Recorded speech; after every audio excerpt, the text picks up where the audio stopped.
Yes, mate, I can hear you fine. Yes. Hello, guys. Welcome to the show. I'm live with Arcade Attack. Hello, Dylan. Hello, Adrian. Are you guys okay? Good. Thank you for coming on the show. It is appreciated. Right, guys, we'll kick things off. Adrian, can you tell me about your gaming history, please, mate? It all started really when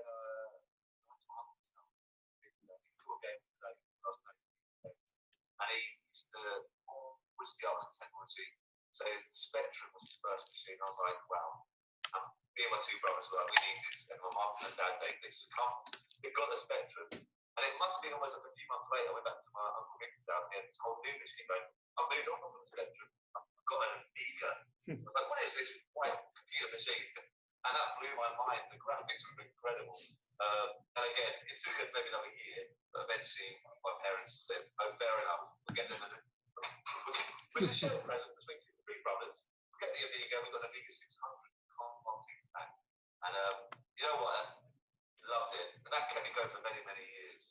After that, we got one of the console games, Mega Drive, and I eventually bought my N64 name. So that was the first one I ever bought for my own money. Jesus. That makes me feel old. Dylan, what was your gaming history? Right. So I used to, when I was a kid, just watch videos. That was my thing. I used to watch Chicken Davis, Rangers, that kind of stuff.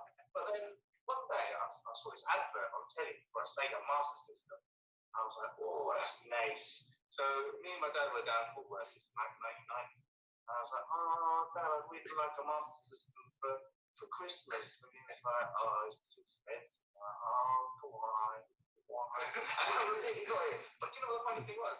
We were in Woolworths and there was a thing next to the Master System, a Mega Drive. And I was like, oh, that looks like some kind of futuristic crap. Like, what is that? Like, I haven't seen that advertised. But so I was like, I'll just go with the Master System. Play it safe. Although I've been stuck with all the beats, so maybe the Master System was quite a good bit. So that's me, man. After that, I was done. I was stuck on gaming. That was it. We used to swap. We met each other at high school. We did. We used to swap games.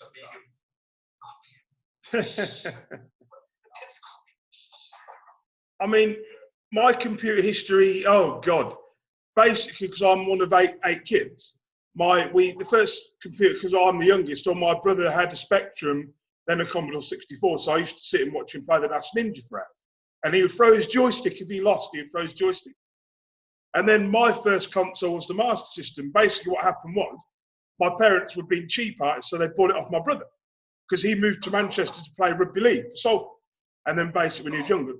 So basically he sold his Master System to my parents, and they passed it off as a Christmas present. And then I went round to my friend's house, who's one of my best friends to this day. Basically, to put a long story short, my best mate is friends with him, was being bullied. And my sister said to him, you and him should be friends. So we've been friends 30 years ever since. And so basically, I went round his house. He had a Mega Drive. Then ever since, I'd go, in 93, I went to my mum and dad and said, oh, you need to get me this Mega Drive. You need to get me this Mega Drive. And I pandered them enough, they finally got it for me. Then after that, I had the Mega Drive for 5 years. I had a Saturn in between. I got the 32X and the Mega CD. And then I made the biggest mistake of my life. I bought a Dreamcast.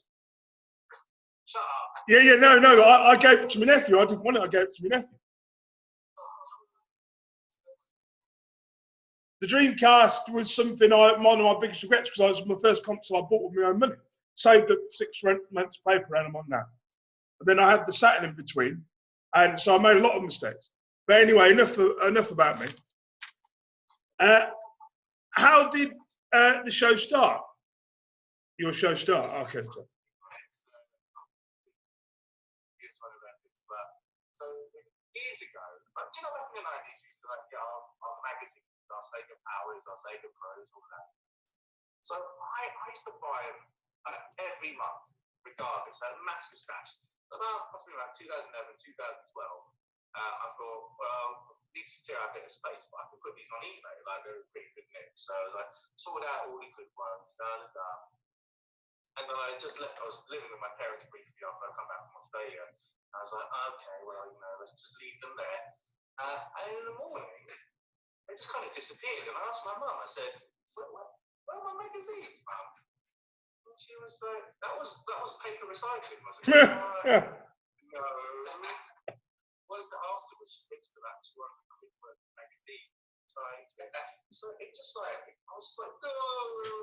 That's why I started sort of writing stuff, and then that went on years and years. It was shit. It was called Dylan's Arcade. It was shit. And then Adrian came on board. I said, I need something more like catchy. So I was like, I'm going to try and relaunch it as Arcade and Pack. And Adrian was like, well, we could interview some stuff with people. We could, interview like gaming legends. And I'm like, will they even listen to us? And they did. They did. Yeah. And then Keith said in 2016, why don't we do a podcast? Yeah. I was like, Keith, are you mad? I said to Keith, are you mad? And he was like, I think not going to listen to us. Well, they did. I don't know why, Nathan. I don't know why they did. You have to ask Adrian why he basically willingly said, if you don't get a phone, I'm going to punch you in the ribs. Oh, dear. I've never punched this guy. Oh, He's not my brother, I know. We are brothers. We are proper family. We go way back. All of us. Well, because me, all of us. We've known each other for about 11, which is madness. Like now we're like, oh, let's just go and talk about games with other gamers and each other. And this is it. This is where we are. I remember going, Dylan, I've got, John Ayres from Infinity. And then I was like, what are you talking about, mate? I was like, what? Yeah, so it's quite exciting. It's always great people to idolize. It's technically start now with the awards as well. It's absolutely incredible. So we're very privileged, actually. And thus here we are. but I have to say, your show is one of the best shows I've listened to. I listen to your show and the Retro Hour. Some of the other shows I've listened to, but I don't listen to them as much because your show is more like like you say, a group of mates, and it's more entertaining, it's more interesting, and it's informative as well. And it's good. The interviews you guys do are amazing. Especially the one with Trip Hawkins, where he's sort of like with a really good interview. Do you know what? I was really shocked he agreed to it because we are a small client. I sent an email and it was really nice. But I can do it. It must be this time. So it was a bit of last minute. It came together. And thank you. Honestly, I felt really honest with the trip. What a legend, really. But comparing your show to Arcade, to the Retro Hour, I find they always talk about money all the time, like, oh, if you give a donation, this and that. Whereas you're more like focused on what the product, these guys, they're good, they're very good. But it's like they say, oh, we can't keep it running about you guys. It's like, they make it sound like a chore. Have you noticed that when they say that? Or maybe I'm misunderstanding. This is funny, like, because those guys have a much more professional recording. Yeah, they have got a proper studio, I think they've got paid for the package on that. Yeah. Like, out of the business. So their overheads are probably way more than ours. Like, ours is literally these microphones, a mixer, my PC here, and a bit of hosting, isn't it? And I like hosting. Letting my cat in and out as well. But your show, it's more original. If you've got things like that, then it warms to people. If you've got the approach like, where, I love their show. It's a brilliant show. But it feels like more like a business meeting, don't it, when they talk about it sometimes, where you guys, it's more authentic, Because we've got the website and because we've got like sponsored posts and things like that, that money pays our incredible overheads, so we don't need to say, oh, buy us a Coke fee or whatever the hell that is, or donate something. We don't need to do it really. No. And it's not really going to help the show. If people give us lots of money, it's not really going to help the show. Like we're talking about some sponsored stuff with the Squared 7 t-shirt guys. They literally can just give us a couple of free t-shirts. We don't ask like, when we're doing it more for getting their name out than anything that they give us. There's no, we strip for the talking about games. That's all we do. We are fans of the Retro. They've got their own style. We've got our style. I personally think it's a great show. They're brilliant show as well. Yeah, but they do want to make sure they're going. If they've got bigger overheads, then that's their kind of approach to it. So, and plus, I know they do it because mates hanging out. It's just like, let's do it more for the fun, don't we? We do it. It's good to see each other every month. So, talk about rubbish, tease each other about taking a bit out of Rob. So when did your website start? I was going to ask. Was that started long before the show? That was 2014. So that was going to be a couple of years before. And it was because people weren't offering us money at that point because the website was quite low, like Google ranking wise. But all of a sudden, I think maybe because of the podcast as well, it increased our posts per week. So when you're looking for retro gaming on Google and stuff, it kind of helped with that. So all these companies then started like chucking money at us, like, oh, we'll give you like $100 here, $100 there, and da. But yeah, so in 2014. So then after 2016, we've been running both. Yeah, we've got to give credit to Mark Lager as well. Yeah, the guy who wrote the story for Half-Life, that went viral-ish, I suppose. See, I asked him about how Half-Life 3 would ever come out, what was his ideas. He had a few ideas, and he gave us some exclusive information about what he thought Half-Life 3 would be like. A lot of big websites jumped up. He went to IGN, he went to PC Gamer, he went to all of those guys, and literally, like, we had like tens of thousands of people on the site, whereas usually we get like a couple of thousand a week or something, but it went like mad. And that helps. It helps. Making Google rankings go crazy. So ever since then as well, people can like chuck us a few quid, keeps us going. We don't really want to ask our listeners or readers. If we can ask a business, they want to know something funny. Sorry to be negative with things like that. I thought I was being a bit negative. I shouldn't have said what I said about the retro. It was very negative. So. No, I mean, that's the thing. I mean, that's not. Podcasts do that, though, don't they? Like, there's an article. And they go like, we're sponsored by lots of sponsors.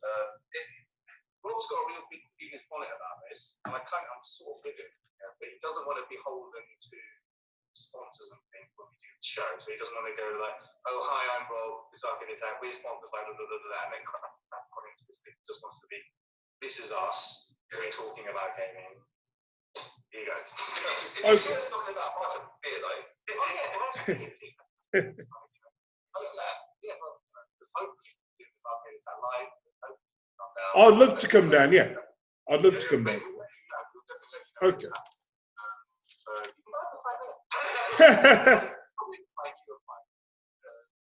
Let me see. So when you get guests on your show, do you just email them and reach out to them that way, or do you do it via Twitter, Adrian? Yeah, both really. So I do find now that they've got their own personal websites and blogs, they're a bit more responsive. If you tweet someone, it's difficult. Sometimes I think it gets lost, you don't see it, or they go, well, that exactly. But sometimes I think it gets really opportune moments. So I was in a Dreamcast forum on Facebook, the groups on Facebook. Yeah. And I saw Ian Lee pop up. It's like he was chatting on there. I was like, well, this can't be the real Ian Lee. But obviously, Facebook, you do a bit digging around, like, hey, it is. So I sent him a cheeky message to Ian. I know you're a busy man for the radio, so do you want to come on the Arcade That podcast? And at the time, he was doing a lot of Twitch, a lot of things gaming, and he said, no, I'm too busy. But then, probably about 10 minutes later, I'm sure he checks out the website, but actually, these guys are slightly legit. They're talking complete rubbish. He said, actually, yes, I would want to come on your podcast, give it all on that. But most of the time, Nathan, it is about emails and a bit of luck actually, because John Tobias, he's got so many followers on Twitter. I just sent him. I put my hands up. I probably tweeted him for about 2 or 3 times over the last year or so. And just once he sort of answered my tweets. Actually, yeah, why not? It took a little while to organise, but that turned out to be under the podcast now. Yeah, it is. I mean, co-creator of Mortal Kombat, what a legend. When he says yes, you're like. Mortal Kombat. And you know what? Because we've been quite a few people on the site, text interviews, already behind on 80 now saying, so I'm bug him again. Bug him again, mate. Bug him. You gave us a previous interview. So when it comes on the podcast, the tweeting thing is good on because go back to the retro out, they just had Charlie Brooker on that earlier. Oh, amazing, yeah. Yeah, Rappy was saying that basically, just because he told us Barry a couple of months before it came out, after we had that chat with them, and like sort of off the air, he told us, he basically just like tweeted him, Charlie, come on my show, you're legit, and then Charlie must be like, oh, no, but Charlie's the man, a fan of theirs now. Okay. And what else was I going to ask you? I've got still quite a bit to cover. So, how come only one of you does the interviews when you do it? I would have thought all of you would get involved in it. Sean asked us this as well. They'll say like, why is Adrian the only one lumbered with you? Just because I hate the other guys' names. So when I get a chance, get Dylan out of it. Get Dylan to do it occasionally, yeah. I want to take over arcade attack. I want to push this guy out and be the main lead. That's why. Well, I have my own theory on why they do it, because you're a teacher, aren't you? So you talk to people for a living, so that's probably why they do it. And is that the reason? It is, probably.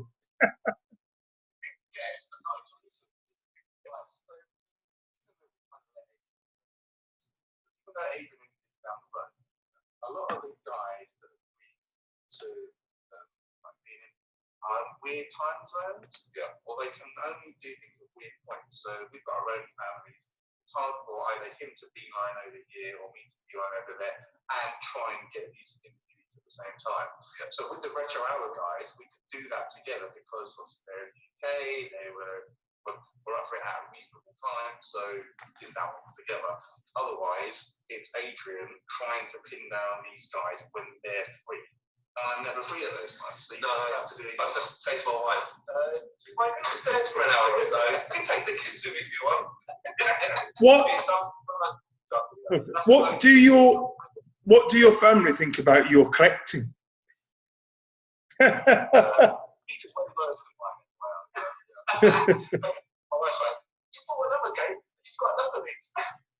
Oh, God. You have this on all the platforms. Yeah. I think I've reached my quota of consoles now. You should see it, mate. I've got like this big cabinet underneath the TV. And there's not really, I've got like a GameCube on my Wii U. Jesus. Like, when I was done on top of Jesus, he's going to have to start like duct taping the consoles at the side of this cabinet. There's no room for it. But it's glorious. But it's just like, that's why the 32X is so great, because it just sat on top of the Mega Drive. So, mate, you can't both of us a solid game.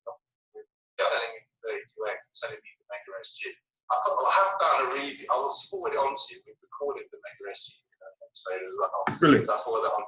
So thank you very much for that. No problem.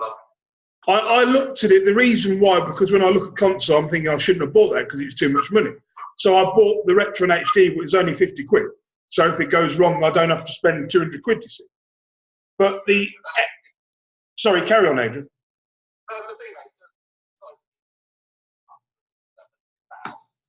A lot of money, isn't it? You're getting it from them, imported, and everything's like over 200, what you need to bid.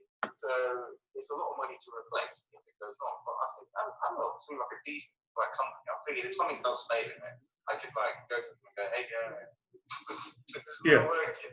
Hopefully do it completely. But yeah, you're right. It's a lot of things to go wrong. I can see why you. And it sounds like a decent product as well, actually. I've tried it now though, because I'm going to go to the. It's top, isn't it? You can't beat it. With the Retro and HD, because both of you guys were asking, Dylan, you're asking about that. Basically, one fault I did notice, I was playing Super Monaco GP. You know the animation where the cars go by with the lady? The animation seemed to go super quick. So I think there's a slight problem with emulation, but it's not too bad, you know.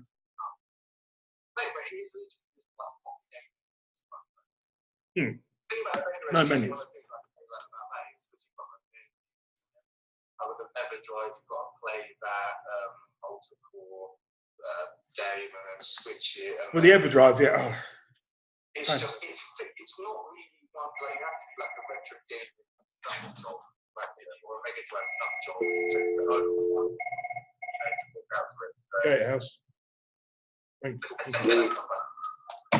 Yeah, I know what you mean. Sorry about that interruption, guys. The problem with the SG was I found it a pain. I'm like doing this, I'm doing that. And then I was just confused myself. I thought if I've just got a standard console, you plug and play, there's no hassle, you know.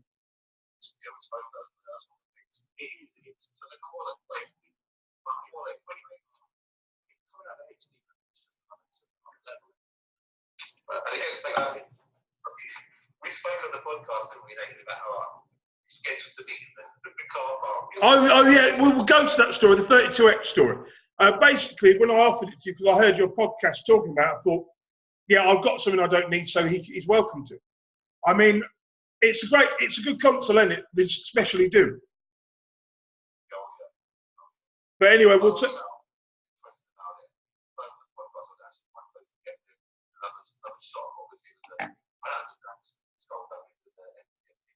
Yes, you have to have an NTSC with a Dennis and then he popped up, he said, Nathan, it's really nice of you, and I know you gave me a great deal, so I was myself on air again, thank you so much. And this basically up to me, I was like, Dylan, you're going to take me, and you can come and we can meet in the car park. My wife was saying, you can't go away, But it was funny though, the whole story, like how you got it. I mean, it's a bit of a fluke, isn't it? It was all a fluke, really, the whole thing, you know. Then we both, all three of us, we become friends, haven't we, all through the group? Yeah.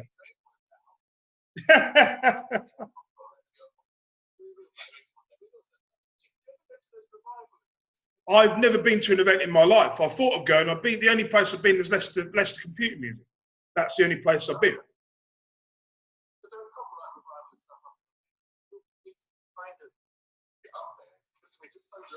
If you guys go to one, I wouldn't go by myself. If you guys are going up there, I'll come up and meet you and that, like, you know. But I wouldn't go up by myself. Would any of you guys go up by yourself as an individual? You know, I wouldn't.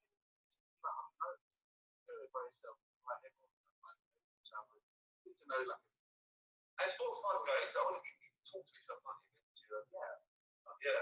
No, definitely. You're based in Northampton, is that right? Yeah. I can always drive down to whatever and then go travel with you guys, whatever, or whatever, you know. Sorry, mate. Well, kind of like segue. Sorry, it's my fault. It's my fault. Right. So with the 32X, the technology was good, but it's kind of like, you know, came out at the wrong time. Why don't they just release it as its own console with the disc drive? The Neptune, you mean? The failed Neptune? It's just like, I feel like there was a real missed opportunity to just playing the games now. Because back in the day, I feel like, no one buys stuff. Why are you buying something that really fast? They can try. Actually, playing the games, it's a really impressive bit of kit, isn't it? Like, the fact that you've got been running way better than the SNES version. Oh, yeah. Doom. How they managed to get it on that cart and working on that computer, I'll never know. It's shocking, isn't it? You know. And actually, I want to say that Michael Latham works on Total Champions, works on a lot of Sega games. Apparently, he was working on a lot of 30 race games that were late in hand. So hopefully, we're going to get him on the podcast and ask lots of questions about it, because he was saying that the 32X was not given a proper go, that it could have done a lot more than people realise. Definitely, I think so. If you look at what it could achieve with those data that came out, definitely, you know, the improved version of Night Trap and all those CD games. I mean, like, just yeah, I like it. Maybe I like the underdog. You know, I'm a big Rocky fan. Oh yeah, same here. Yeah. As you know, I've got my own boxing show that I do in my own group with 2,000 people. But video games is always my first love, you know, over boxing. Anyway, so let me see what else we've got. Let's talk about the golden era of gaming, which was the 90s, which makes us all, ages us all. Horrendous. Right, so basically I had a Mega Drive and my sister had a SNES. So I don't know. So what did you have, Dylan? You had a Mega Drive, didn't you? I had a Mega Drive. So when I'm on Master System, I managed to flag it around my parents. And then I was like, but it's supposed to be me cartoon, so we want like a 16-bit console. So a guy called Dan, who used to go to school with, was selling his Mega Drive. Pretty much giving it away, actually. He gave it like, it was a Mega Drive, loads of good games like Sunset Riders, E-Squat, Sonic 3 was in there, Sonic 1, for 60 quid. And because it was kind of around the time of my birthday, I had, you know, spare a bit of cash at about 30, 40 at the time. I was like, oh well, the Mega Drive's a little bit out of date, but, you know, 60 quid, I ain't going to turn that on. No. You ain't going to turn that down. So I was like, so I got that on board. And then one of my mates, Richard, he had a SNES. So what we do is, like, I'd exhaust everything on my Mega Drive. And then when we got bored of like each other's consoles, well, each owns consoles, we just stopped. So I managed to play like Star Wings, Mario All Stars, and all that other stuff. So I had a good, quite, a good view of both of them. But the Mega Drive still won it for me, I think. Just the games were sort of more tailored to me. I didn't like the floaty physics of the Mario's and the Zeldas and that, but I prefer the Sonics and the Streets of Rages. That's more my thing. It's kind of similar for me actually, because we had the Amiga 600 for many years, and then eventually my parents were like, "What do you want for Christmas?" And it's like a joint present. We were like, kind of allowed to choose a Mega Drive. This is quite late in the cycle, and we're allowed to choose like a game each as well. We've got it's like 2 bundled in Earthworm Jim and Zombies Ate My Neighbours, and that's quality trio. Quality trio. It's weird because the Nintendo, I'm actually really now falling up with the Nintendo brand. Which I think I don't want to speak for everyone because I know Rob likes N64 as well, but many people are compared that more Sega, aren't they? Would you say overall? But I'm trying to get the Nintendo love. Yeah, Adrian is pretty much flying the flag. Like,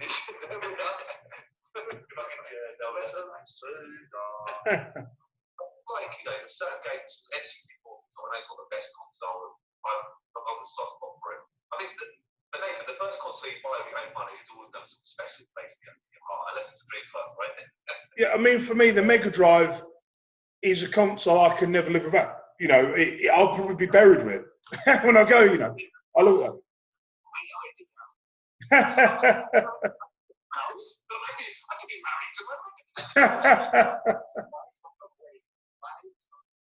Oh dear. But the thing about the Sega was that you knew what you were getting with the Sega. It was an era that we'll never get back, and today's youth won't get the era we get. And the period we grew up in with games, it was like magical, wasn't it? 3DO, all these things. The Jaguar. I mean, I know you collect. Yeah, we saw so many advances in games. Now you're like, okay, gaming can get better, but we're at this kind of, I want to say, but everything was so good now. Back in those days, we were like, oh my god, FFV. What the hell is this? Or CD-based, like DVD, 3D graphics, Plus, I'm sure you agree that this is still Sonic versus Mario. The battle was the playground. Oh yeah. Don't really have that anymore. No, Fortnite versus PUBG or something. No one cares. Like, oh, you got an Xbox, But the thing with 90s gaming, it was just so unique. That decade, you had everything come out. When the PlayStation came out, I'd never seen anything like it in my life. I was shocked. I was like, I need one of these in my life. It was one of them moments.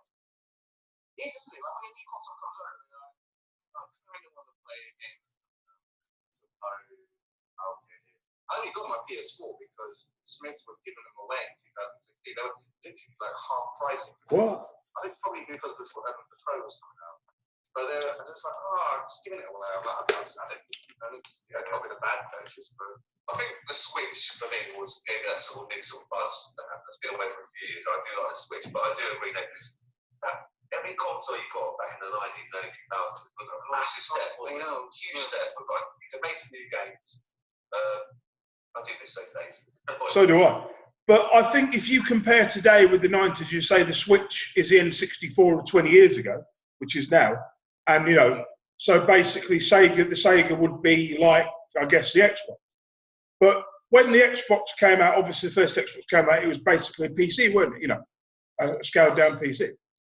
And then you had the GameCube, which wasn't bad, but it wasn't great. Then the PlayStation 2. So everybody bought a PlayStation 2 because there was more games on it, weren't there? It's cheap as well. And it just made more sense. Yeah, that was the main stats.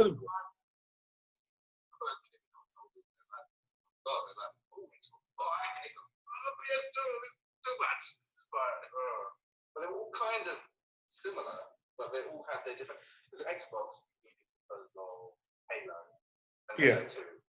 The PS2 you needed because of I think it was the first one to have like the Grand Theft Autos on it, and then the GameCube for like Super Monkey Ball, and that was about it. No, Resident Evil 0, Wind Waker. But actually, I spoke to Ed Freeze, the guy that works with the original Xbox, and I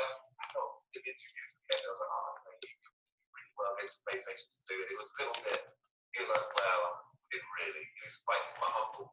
I'm pretty maybe with quite hard because he sold quite well in certain countries, but let's be honest, PlayStation 2 smashed the competition. Oh God, yeah. What do you guys think of the new Xbox X? Because I'm not so sure I want it. I mean, look, if I want a PC, I'll buy a PC. You know. Yeah.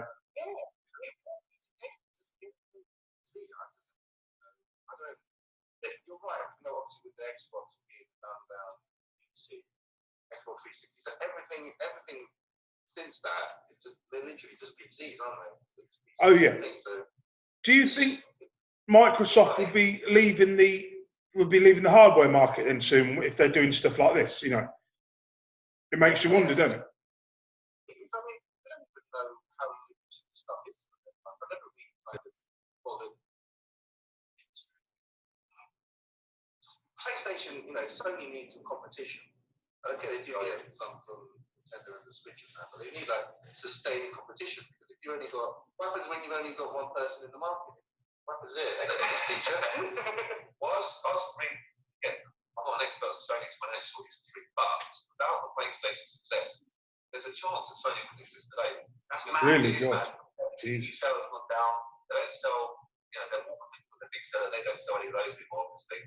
So the PlayStation has been their lifeblood. It's been their cash cow, really.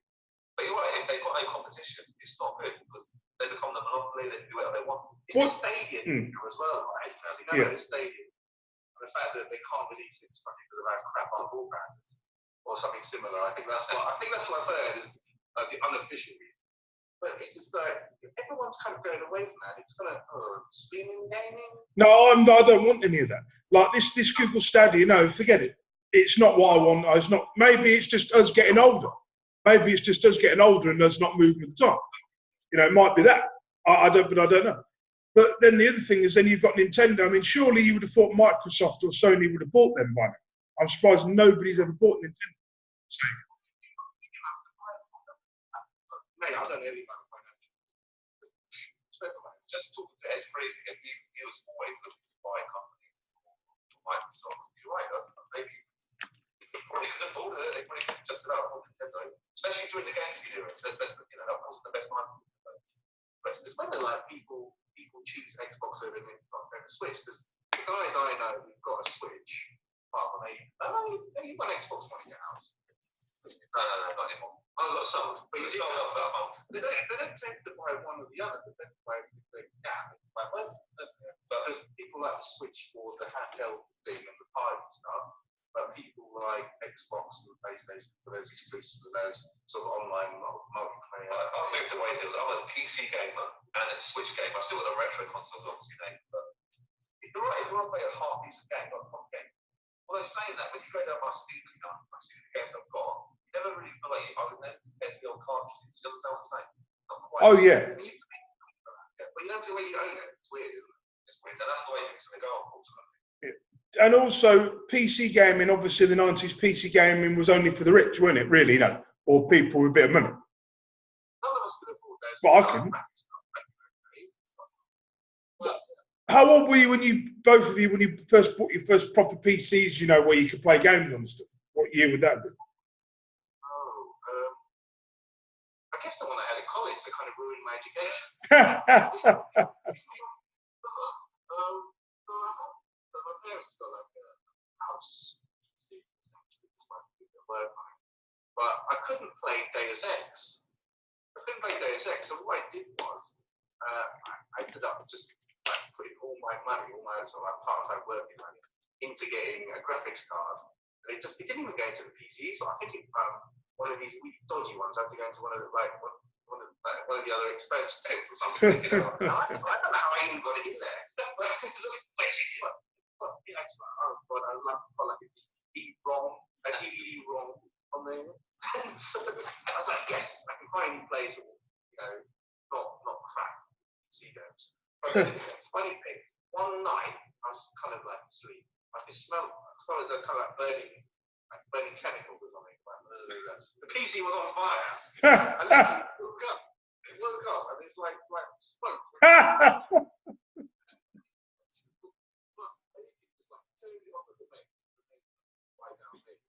And just was like took it out and just took it out in the flat. seriously, like, because the graphic the morning, PC. Needless to say, it didn't work. But that was it, man. That was my first game.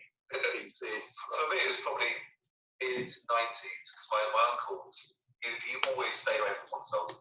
And he said, look, I've got a new PC, check out Warcraft, check out Doom, I was up Duke 3D, I was out to my family, and I've just got an PC for but I need to think, we had a paper out at the time, me and my two brothers, and we were very, at the time, we couldn't believe it, we were like, every time we got a pay packet, every week, like, we're going to get that to our parents, and pay for the PC. And it felt like months and months and months, and eventually like, yes, now we can afford the PC. And my dad was like, yeah, you probably say it's about 100 quid, we're going to sort of pay up at 500, but we'll do it. And we're very, and it's again a joint present. It was the effort. It was the effort. I think that was half the effort as well. They've done a bit of saving.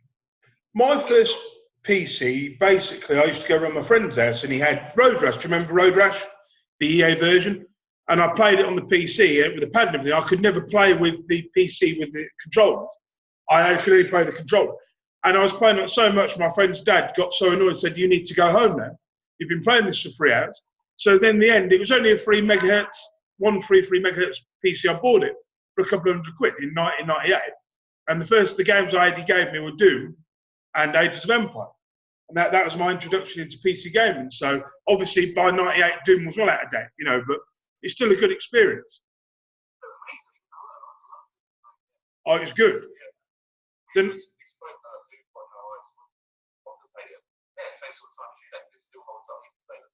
oh yeah.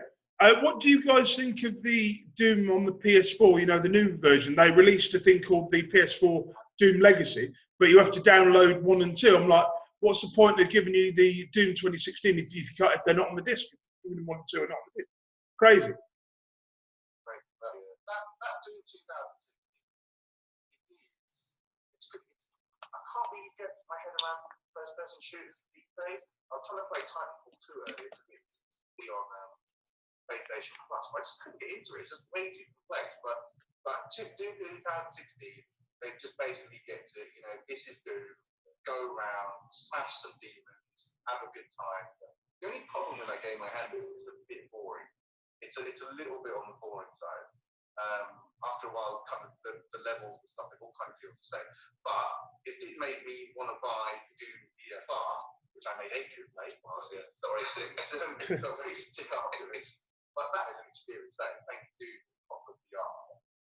With the demons right in your face. That's great. So I'm all up for Doom continuing as long as they don't turn it into like Titanfall or I think Doom Eternal. I think, if I'm wrong, will take the best things of Doom 2016 and just up it a notch because they've got a good template now. I think they're gonna. I hope they're gonna keep to the sort of Doom look and feel. And I like the Doom game. When I put it on my PC, I'm a PC game. I swear it's about to break. So, what are your guys' biggest console regrets? Of which consoles do you regret buying and wish you'd never bothered? I'll get this right. So when I was at uni, 2003, I had a PS2, fat PS2, with loads of good games and all my PS1 games. But one day I was just like, I really want to change. Like, I really want to. So I went down to. So I was at Wales and I was at university in Wales. So I just toddled down to Holly Creek, and there was a nice little game store there. I was really good to have it actually because there's not much going on in Cardiff at the time. And I said to the guy, Resident Evil has just been remastered on the GameCube, hasn't it? He was like, yeah. And I was like, it's got Resident Evil 0 or so. He's like, yeah. He was like, I'm doing a deal on pre-owned GameCubes where you can get one pre-owned game, one brand new game, obviously, for X amount. And so I was like, I had this PS2, kind of bored of my PS2. So basically, I traded in all of my Final Fantasies, all of my Resident Evils, a lot, just to get this GameCube for those 2 games. And even though I had a good week playing both of them, they're both pretty amazing actually. They're my 2 favorite games on the GameCube. Afterwards, I was like, I want a PS2. So I traded it back to them. came back to Croydon after uni that summer, and I traded it all in, lost loads of money, and so I'm doing all of this for another PS2 with an iToy. Yeah, I got Adrian to come to my house. I'm like, oh, dude, you got this iToy. It's amazing. It's going to be the next thing, man. That was like the hot pocket. You see, on the screen, hot pocket. I was like, oh my god, man, I've got so much money, kind of getting rid of my PS2 and getting it back. And so I must have owned about 4 or 5 PS2s in my life. Jesus. Yeah. Ridiculous, man. I'll always go back to that console. Always. What about you do? The Jag. No, you never regret anything. I got the Xbox 360 and I just never really got into it, mate. I'm being honest. But even the connected, this might revitalise it. This crazy camera thing, a bit like an iToy, but again, it's just maybe I was going to that stage where I kind of sort of get out of the game a little bit. The old deals, you could be back into the red and stuff a bit more. I'm not really a big Xbox fan. Sorry, Ed, if you're listening. I like the 360. Actually, I'll say something about the 360. It's served me well. My first one died because of the red ring of death. That bloody but thing. then I went back to CEX and got one that they fixed up. This was in 2010, and it still works today. I actually have like 10 years it's been working. That's like a 360. So that's unheard of. Yeah. Well played CEX. Right, another question. We're nearly finished. We haven't got. Thank you for coming on today. I'm having a great time. Right. The other thing was, what do you think of game stores? Isn't it sad to see game stores shut? Like in the 90s, we had so many game stores, the early 2000s and 90s.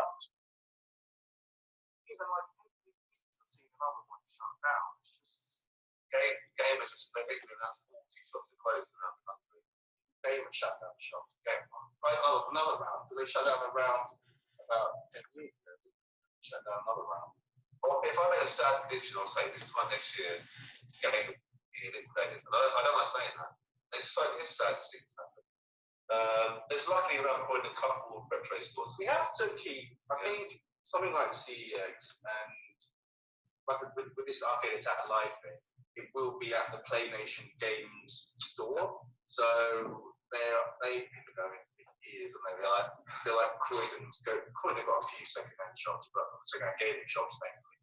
But they're like the go-to guys, and they're beneath the heart of gaming. So it's like, so you've got like an arcade up here, you've got the shop down there, yeah. And then the basement, you've got the stage and everything for the podcasting. So hopefully, things like that. I think shops have to think differently about just selling games. If you go in now, they have to do events and stuff.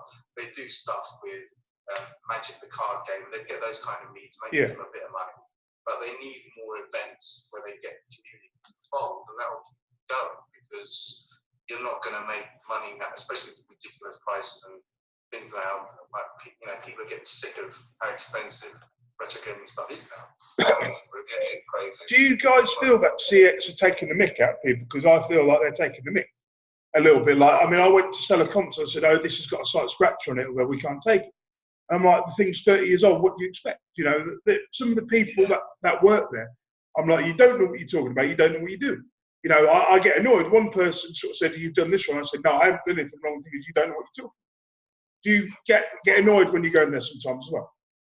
You're right, because I find that at CX, there's like one guy or girl who knows what they're talking about, and then the rest of them are kind of following this kind of guideline, and everything is on their system. It's about how much things are worth, and how much they're buying things for, and they'll kind of religiously stick to this. Whereas the guy who, the retro gaming aficionado, the guru in their staff, start trying to find them, because then they'll go, "Oh, yeah, still get decent price for that. Yeah, I'll take that off you."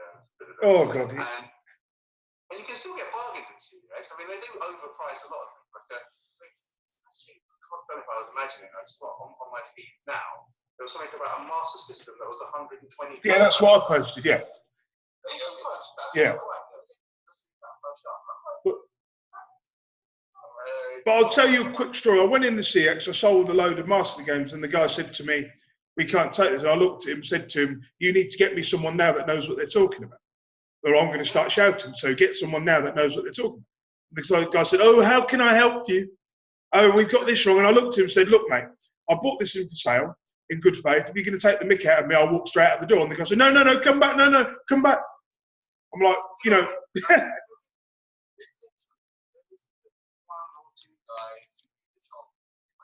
there's other shops like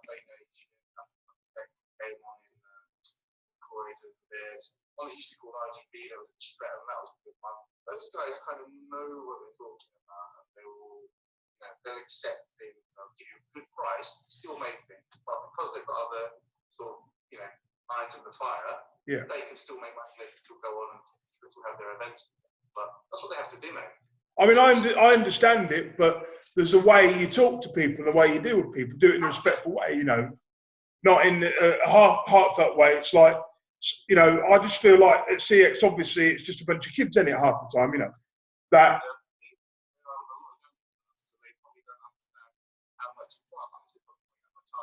Yeah.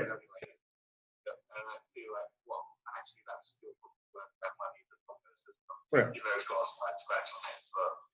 So now we'll talk about collection habits. When you guys collect games, does it have to be complete or not? I mean, I collect loose cuts. I'm not paying an extra 20 quid for the whole complete thing, I've got quite a good Jago collection.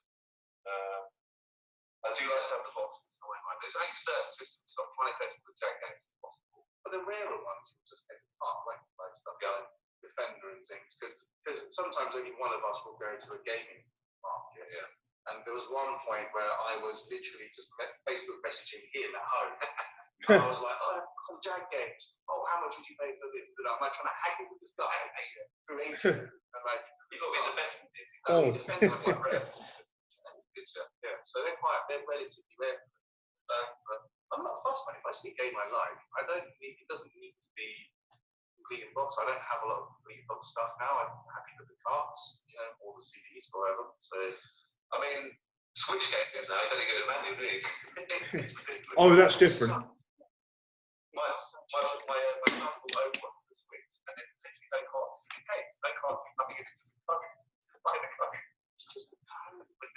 You don't even get a little card. Crazy, isn't it? I've run out of space, mate, but honestly, Jaguar is about it. If there's anything else, I'm happy to have any sort of initiative is working. Do you guys still actively collect for the Mega Drive? Because I'm always on eBay buying 3 games a month. For like, I look at the cheapest stuff for like 5-6 quid. I see if that's cheaper, I'll buy that. Sometimes, but eBay's still for the occasional bargain. I remember one of the best bargains I had was just getting a load of broken games and broken toy pads. Literally, all you need to do is crack them open and clean them. Is that it? It's just like if someone's like selling, giving the game away. If someone says, oh, this cartridge is not working anymore, the problem is probably the contacts. So it's either the dirty contacts or somehow some kind of dirt has kind of crept in to the cartridge or something. It's all cleanable. You just get a bit of alcohol, like the 99% stuff, then you can clean it all up and it all works. So I got Echo the Sand.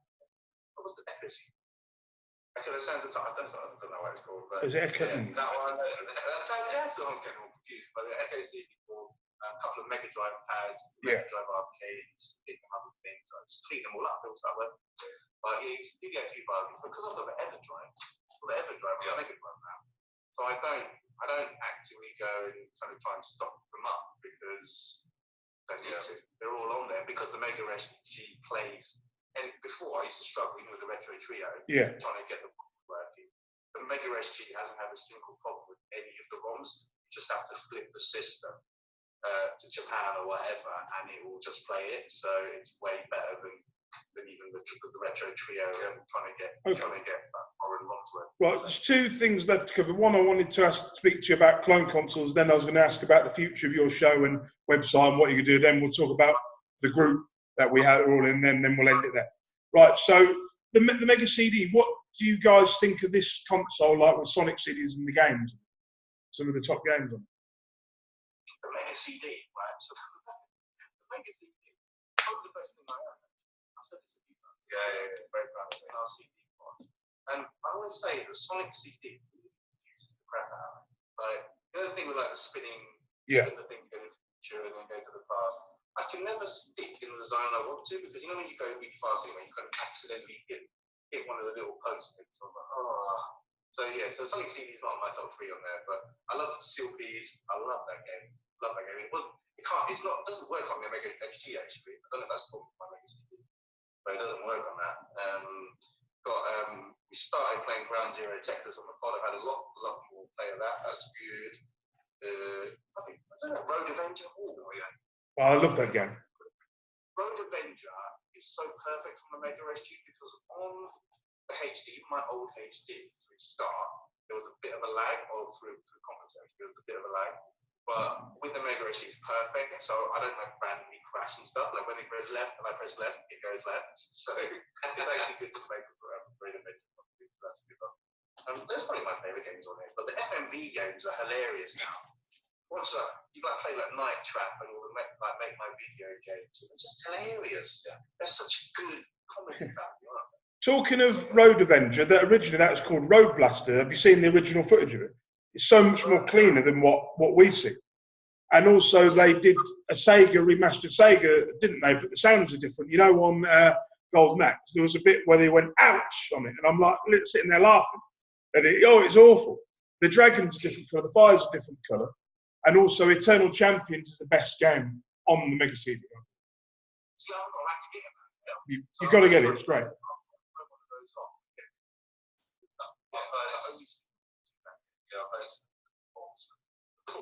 4 extra characters. And plus the death moves, if you hit somebody at a certain point in the scenery, they go and they get died. There's like a bit where a girl gets eaten by a lion. It's so awful. It's dreadful. It sounds so nice. But it's brilliant though, it's brilliant. Everything's about the Mega CD. It's like a kind of snapshot into time, isn't it? It's like this is what 90s gaming tried to be, or yeah. You know, all these lovely little advancements. And it's just, you know, it was a beautiful time, mate. Beautiful time, you know? And also the Mega CD. Adrian, what was your experience of Mega CD? Did you ever own one or not, or did you just play it at Dylan's? Just Dylan's, really. One thing that we want to try quite possibly is the Mega CD, the Focus West, was about 4 or 5 games later. I don't know if you know, that's all combined by. I heard, yeah, back in the day. So, maybe one day we'll do a problem that. We need to put it all together in a tower. Like all the electricity down my road just goes. It's taking off all the power. It's just like that. But so I like what I'm saying for the best. Yeah. The one thing that does upset me is the fact that Sega are not in the hardware market. I'll be honest, that was so sad, the way they just disappeared and gave up, you know. But with the Mega CD, I feel like you say it's like a time zone in time. When I got that for Christmas, I even was with my mum when she bought it for Christmas. 190 quid it cost in 1996. You know, a hell of a lot of money for what it was. But anyway, we'll go to clone consoles. Now, what are your opinions of clone consoles in general? I mean, the lower end, like not the SG, but the lower end of it. I think really useful actually. The Mega SG you're saying how before the Retro Trio was. You know, you said you had something here. I was like, it was a really important console. Trying to like keep Arcade Attack going when we first started proper in 2014 when Adrian came on board, because you had 3 consoles in it. I never owned a NES. Yeah. You know, I sort of borrowed a SNES. It could play Mega Drive stuff. I didn't actually have a Mega Drive at the time as well. So it was really important that you could play the output, visual output, not amazing too.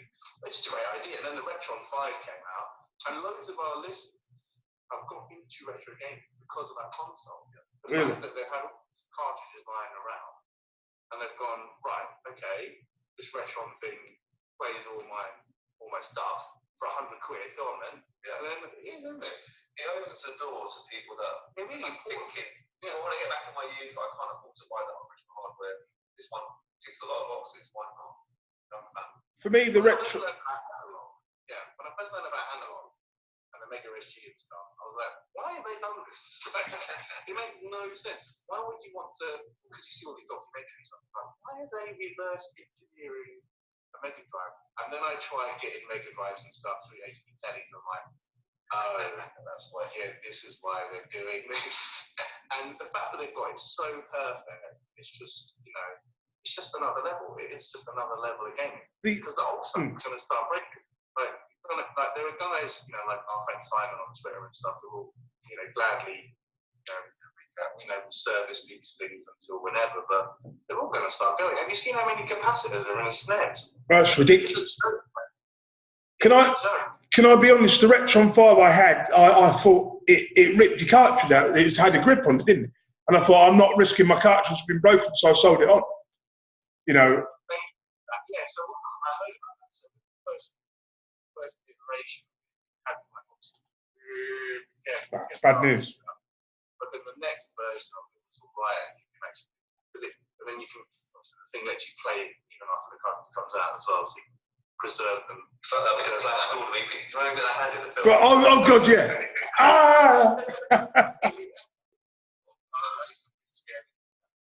Oh, dear. But what do you reckon of the whole clone? I think they're good to a point, but you've got to know what you're paying for. If you're buying the bottom end, you know you're not going to get the Super Retro Trio is probably the best value one, I'd say, out of all of them. I mean, I've got rid of my original Super Nintendo because, like you said, I got rid of my original NES, and I bought a clone NES for £20, a Retron HD, and a Super Retron HD for £60, which just had the SNES, and it plays just as well. You know, it's just a budget. You know, if I had a bit more money, I would buy the SNES analog, but then the analog, I got too paranoid about it. That, you know, I was thinking I might break this. You know, so no, I don't want to break this. So I thought, you know, because I obviously I like my retro games, but I'm not as picky about what the picture looks like. You know what I mean? So,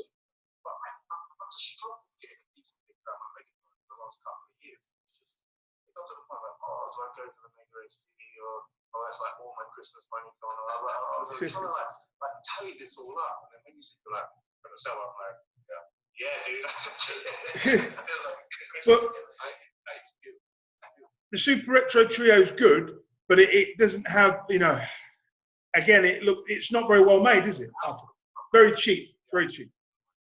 The Retron, basically the Retron HD, has been weighted down. You open it up and it's got metal charged to it to weigh it seriously, just to weigh it down. So it's just a small chip. But with these clone consoles, if they're done well, you'll know. If they're done crap, you won't. You know, it's just about budgets, isn't it? You know, if you're a casual game, you're not going to spend £200 on an SGI. You know, it's only for people like us that are crazy about the game.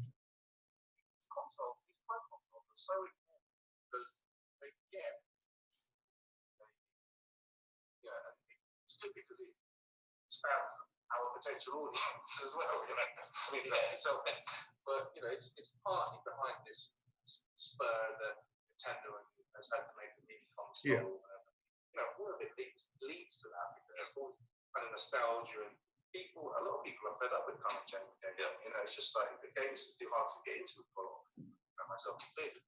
People just any old game that I didn't play a lot of back in the day. Give it a whirl, bash it on, and you know I'm playing it in like 2 seconds. Otherwise, it's like a half an hour tutorial. The mini consoles are good. The mini consoles, the Retro Pi, I like it, but I don't use it very often. So I've got like the SNES thing and all these minis, and even the Commodore Mini. I find they're just more easier, plug and play, get on with it. Yeah, that's it. We are fans of it. We are fans. So, and you're not going against retro games by liking like a Raspberry Pi or all these other ones. They're vital things. But you can't beat the real console, even if the clone console, even if it's clone, and you can play your old games, you can't beat that feeling. No, because if you've got the space in your house to have a CRT, like a proper size one, then you can enjoy that. And that picture and that feel is still better than anything that comes out of HD. But there is this elitism in retro gaming. This is elitism. I've been on the groups and the elitism that they show. Oh, it's got to have this, it's got to have that. I mean, that's all right for some people. That's not for everyone. There's nothing wrong with collecting the carts and just being done. So before we talk about the future of the group, I mean, obviously you guys both joined the retro gaming group about a year ago, didn't you? You know, and you're both admins on it. I think we're having you guys on it. You know, it's more legitimate, makes the group more legitimate, and we've got a good group anyway among us. You know, the only thing with the group, I mean, how do you guys find the group?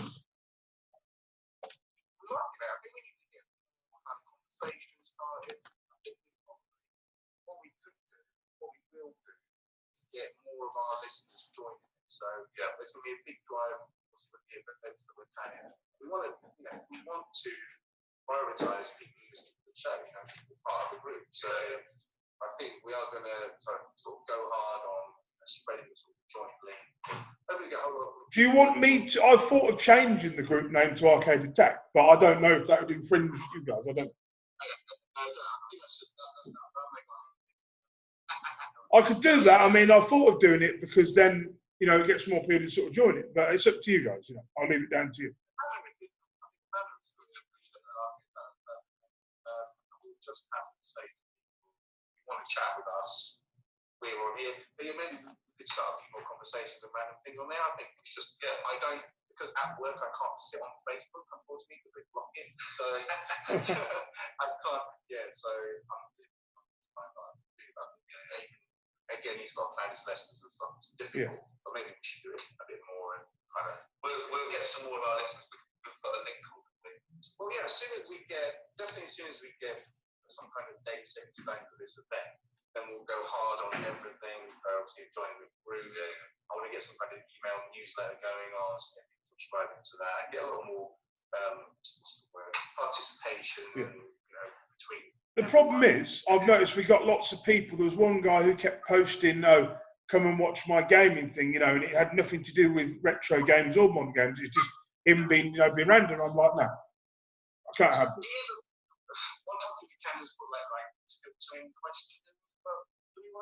No, we don't, because it's too much, you know. It's a lot to do in it, you know. Yeah, if you just have like, as the retro otherwise. I mean, modern gaming's all right. I mean, we can add modern gaming because Adrian changed the tags on it. So that's fine, you know, we can have retro, it's a bit of everything. And I'd like to see more gaming pickups on it. But again, none of us really have the time to really police to. I know I spend an hour a day looking on it, posting stuff, but I can't, you know, put any more time on it. Okay. Yeah. Right, so the final thing, what's the future of Arcade Attack then with your channel and also your website and the show in general? We wanted to make that we had at least 5 days a week content on the site. Yeah. So essentially what that means is just trying to get, because we've got a lot of people writing for us now. We've got, in addition to obviously the core guide, we've got at least another 4 or 5 guys on top of that. So, and loads of retro gaming YouTubers have agreed to sort of let me put their videos in blog posts and kind of discuss it and kind of put it out there as sort of recycling the content. So that's something I would love to do, but at the moment, because my job is as it is, and they block a load of stuff, I can't on the fly kind of sort this stuff out. I'm stuck for a moment. But as soon as I can dig out some more time, and the show will just carry on. We'll just keep running into people, keep on talking rubbish mostly about video games. This is what we do. We'll keep going until we don't enjoy it anymore. That's the thing, really. But we're still loving it because at the end of the day, it's just made to get together. If you could make enough money to do it full time and pay mortgages off and all that lot, such and such, by doing it, would you do it if you could? If you could. If someone said to me, right, you'll make a podcast or have a radio show, I'm like, there. But then you do try to kind of run that risk of, you know, is this passion or is this a chore? That's true. You know, why am I doing this? And we've just spoken to the Smell the 90s podcast guy. Yeah. I was going to say guys, but it was only Mike that was there. And we said to him, there was a point with Arcade Attack where we didn't feel like we were enjoying it. It felt like a bit of a chore. And we just thought, right, we're just going to reset, bring the pizza back, bring the beers back just for a bit, just to see if we want to keep doing it. And we did it. There's the Game Boy episode and the Master System episode. The ones that us two did, we kept, are literally our kind of our step back kind of episodes. So like, right, we're gonna. It's not much, yeah. We're going to stop stressing about doing research. And we'll do research if we want to do it, but we're not going to kind of do it for the sake of doing it. So, yeah, we took a step back. I think it helps us, actually. And that's why I think each episode is different, isn't it, for us? Sometimes we literally just don't, like, have any rules anymore. Like, we used to be like, yeah, we're going to get like the conclusion. We've got to give it school. No, now it's just like, we just get together, we have a theme. But we have a theme. We usually have a theme per show. Mine is sort of a bit more than the others. And we just kind of just have a chat and see where it goes. Thankfully. Do you guys ever watch Top Hat Gaming, man? Yeah, he's pretty funny guy. I've got to say, but I mean, he's like nothing like that. And said that he's nothing like Top Hat Gaming. So like shy and quite reserved, actually. He's actually a professional wrestler. He does a bit of pro wrestling. And he does his wrestling stuff. And he plays a character. He's good. I mean, have you seen the show where he does a Top Hat chat with Adrian? Where was it? It was Luke Street and a guy called Orr. Have you ever seen that? Have you ever watched it? And they do episodes where they do like what's better out of Xbox and Dreamcast. It's funny, hilarious.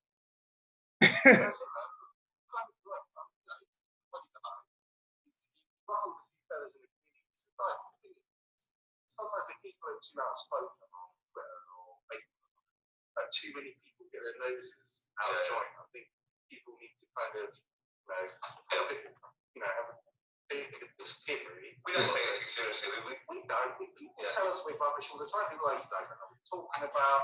You got this wrong. You got terrible voices. You got terrible voices. Why are you singing? I listen to one thing, so I sing on Twitch, stop and singing. Why are you singing? Why? I didn't see that one. But like, that was me tired for it. Why didn't sing it again? There was that Irish guy, wasn't there? Like, obviously, that's what I'm talking about. yeah, so we just do what we want, mate. Like, trolls come and go. So, yeah. All I can say as a fan of your show and a friend of both of you, I think you're good at what you do. Who cares what anyone thinks about, about opinions? You do what you need to do. Right, I'm going to end the interview. Thank you for coming on, guys, and we'll talk after the interview's over. Thank you, guys. No problem.